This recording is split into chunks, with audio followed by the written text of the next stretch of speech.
Ministério de servir. O que eu quero, eu sou, não é isso?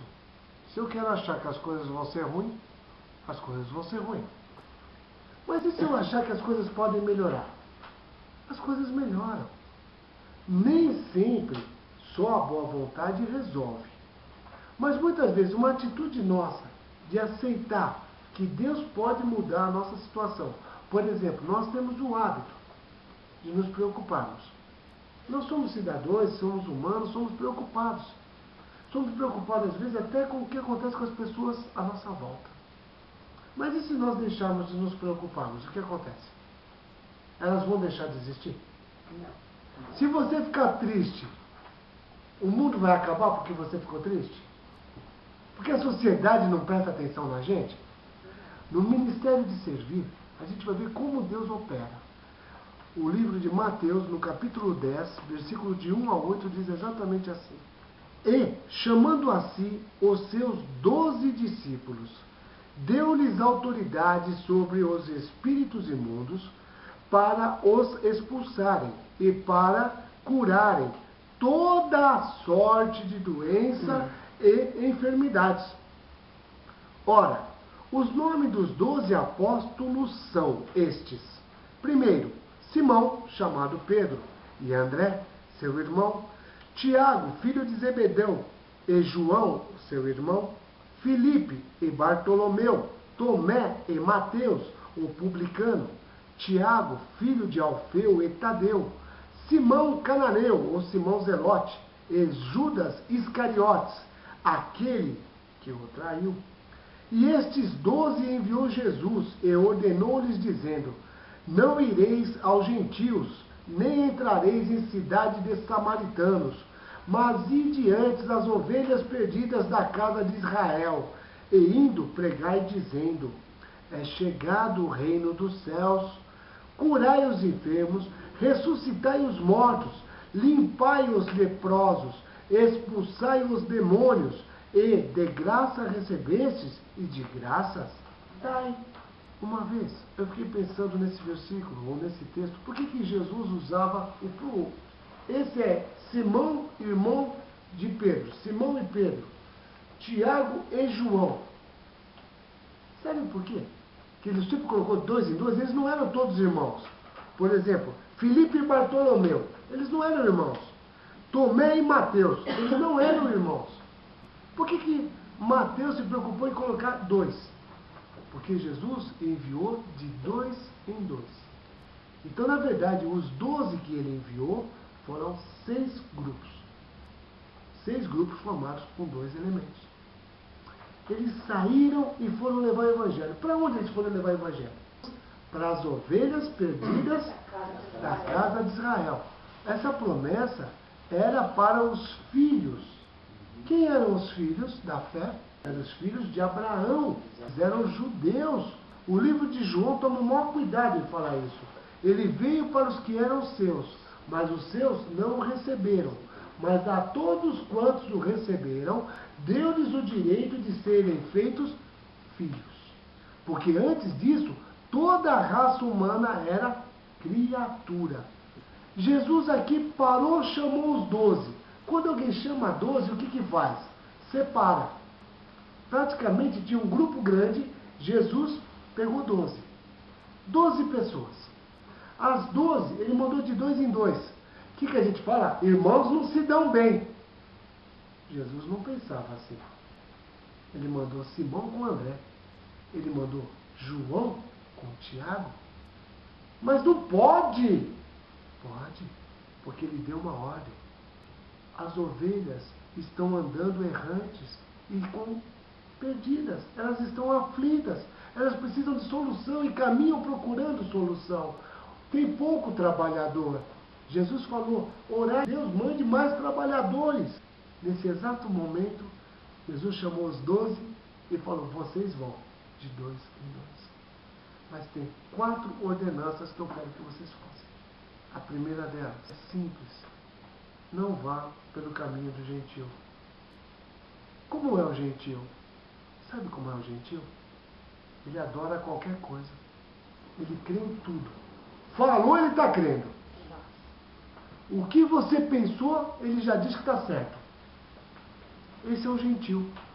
Quando Abraão, lá atrás, estava para entrar na terra de Canaã, Deus falou para ele: Abraão, você vai circular a terra, mas você não vai entrar. Porque essa terra, eu ainda não estou chateado com eles o suficiente. Então você não vai entrar agora. Mas essa terra vai ser sua por herança. Quando a maldade do coração deles passarem do limite dos cananeus. Demorou 450 anos para isso acontecer. 4 séculos e meio. E Jesus fala agora: não vá pelo caminho dos gentios. Por quê? Se aqueles que vão levar a palavra de Deus, que o reino está vindo, entra pelo caminho do gentio, o que ele confunde? As palavras. E confunde as pessoas que vão ouvir. Porque ele começa a confundir e dizer que tudo é tudo. Tudo está certo, tudo está bom, tudo vai para o caminho legal. E Jesus falou: vocês não. Vocês evitem o caminho dos gentios. Porque o caminho dos gentios está longe da minha palavra. Nem chegue perto do caminho dos samaritanos. Nem na cidade dele você passe. Por quê? Os samaritanos eram judeus que no passado tinham sido levados escravos para outros lugares e quando voltaram se misturaram com os gentios. Então eles confundiram as crenças deles. Ora adorava a Deus, ora adorava a cera. Ora adorava um Ascalon, ora adorava outro, Mamon.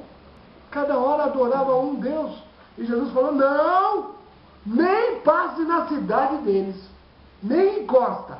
Porque se vocês se encostarem, vocês vão, infelizmente, absorver a cultura dessas pessoas. E quando adquire a cultura, você perde a essência. Por exemplo, um bom perfume que vocês têm, as mulheres têm. Esse bom perfume, se você misturar ele com cândida, o que acontece? Qual cheiro vai prevalecer? E você vai passar no seu corpo? Dificilmente. Porque perdeu. Mas você garante, mas esse é o meu perfume. E todo mundo fala: mas espera um pouquinho. O teu perfume perdeu o cheiro, a essência. Perdeu aquilo que faz dele um perfume verdadeiro. Jesus falou: as ovelhas precisam ouvir a palavra verdadeira. As ovelhas não podem ser enganadas e nem ser levadas por ventos de doutrinas e ensinamentos que estão fora da verdade. Ou vocês acham que naquela época os gentios não tinham a própria crença deles? Ou vocês acham que os samaritanos não tinham a própria crença deles? Eles que creem no único Deus, é para esses que você vai agora chegar e levar. Segunda ordem de Jesus. Aí o que ele falou? A terceira ordem. Quando você chegar, você não vai começar a curar todo mundo. Você vai anunciar a palavra.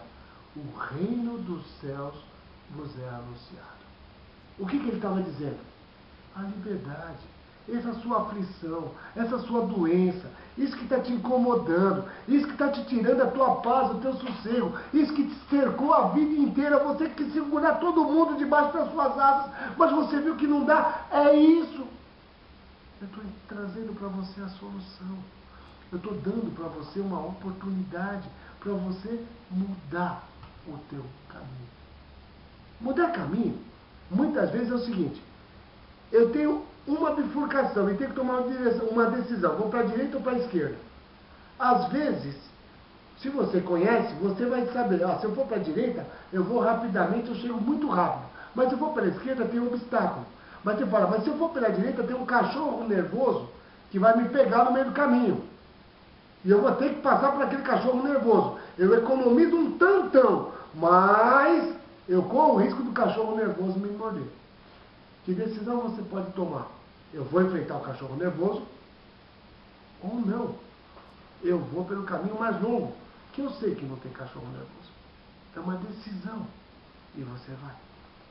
Jesus falou: terceira regra: não entre em lugar nenhum, não cura ninguém não. Vocês vão primeiramente dizer: o reino dos céus é chegado. Porque se uma pessoa entra num lugar e começa a curar e livrar todo mundo dos seus pecados, das suas ofensas, quem é ele? O tal. Ele é a pessoa. Não existe ninguém maior do que ele. Quando a palavra de Deus diz que Não tem ninguém maior que Deus. Não tem ninguém que pega o lugar de Deus. Deus é ciumento. Isso é Bíblia. Deus tem ciúme. Deus tem zelo. Aqueles que querem pegar o lugar dele vão ter um preço. A palavra de Deus, ela é dada de graça. E de graça você tem que oferecer. E de graça vai entrar no coração das pessoas. Ela não entra por valor ou por preço. E a quarta coisa, aí você vai curar, libertar. E aqui diz curar os que têm lepra. Só que tem um detalhe, no grego é problema de mãos, problema de pele. O Senhor Jesus já sabia que no século 21 o câncer de pele ia ser fenomenal. E Deus, através de Jesus, que é o Filho de Deus, o próprio Deus encarnado, disse para os discípulos: vocês vão curar isso também. Vocês vão libertar as pessoas desse mal. 4 ordens, 4 desígnios, 4 palavras para quem quer fazer parte de ministrar. Mas eu quero ajudar todo mundo, então siga esses 4 caminhos. Eu quero ter todos debaixo das minhas asas. Siga esses 4 caminhos. Porque se você fugir desses 4 caminhos, você está fugindo do que diz a palavra de Deus. Se você vai pelo caminho dos gentios e aceita tudo que as pessoas falam, tudo que é festa, tudo que é coisa, tudo que ele faz, você está longe. Se você vai pelo caminho do samaritano, ora se acende vela para um, por que não? Acende vela para Deus e uma para o inimigo. Sei lá quem está na frente. Se você fizer essa segunda, de novo você está fora. Terceiro, de novo, anunciar a palavra do jeito que ela está. Não tem que inventar, não tem que florear. Inventar, não precisa. Mostrar que você é poderoso, chegar curando as pessoas, você está fugindo da palavra de Deus. Você primeiro anuncia, você primeiro apresenta. E com a palavra, a ovelha sedenta vai se chegar. É a ovelha que tem sede, a ovelha que tem fome, a ovelha que está desgarrada, a ovelha que está aleijada da sociedade. Porque quantos de nós já não acreditam mais em ninguém? Quantos de nós já deixamos de crer? A nossa fé é dúbia, porque a gente não acredita em mais nada. Tanta gente enganando, aí tem da religião A, da religião B, da religião C. Você vai confiar em quem? Em quem você vai confiar? É um atrás do outro enganando, falando palavras de dúvida. Eu tenho a verdade, venha comigo que eu tenho a verdade. E Jesus disse: eu sou o caminho, a verdade e a vida. Ninguém vê ao Pai senão por mim. Está aqui escrito, João, capítulo 14. Quantos de nós já está cansado de não acreditar nem mesmo, nem mais naquele que está na frente da gente? Porque acha que as palavras são, não é bem assim não, ele está forçando. Não é bem desse jeito. A Bíblia fala, quando você tiver dúvida, abre ela. O que estiver fora daqui, seja amaldiçoado, seja anátema. Quantos se dizem, eu tenho a vocação, mas você não tem o chamado? Jesus chamou os seus 12 discípulos. E quando chamou, falou, e enviou os 12 apóstolos. Só para você ler o texto. Chamou os 12 discípulos, separou os 12 e escolheu e enviou. Discipulou, não mais. Apostulou. O que é apostulou? Dei uma missão. Você vai falar para as pessoas. E dei autoridade. Estes sinais seguirão aos que creem. Em meu nome falarão, em meu nome profetizarão, em meu nome curarão, em meu nome sararão. Jesus disse isso. Aqui, aonde eu quero chegar. Por que a nossa sociedade está tão quebrada? Por que as nossas famílias não vivem mais em harmonia? Por quê? É porque falta voltar para os 4 itens básicos. Cada um quer seguir o seu caminho, cada um quer tomar a sua decisão, e quando se vê, o próprio lar, o seio da família, perdeu a razão.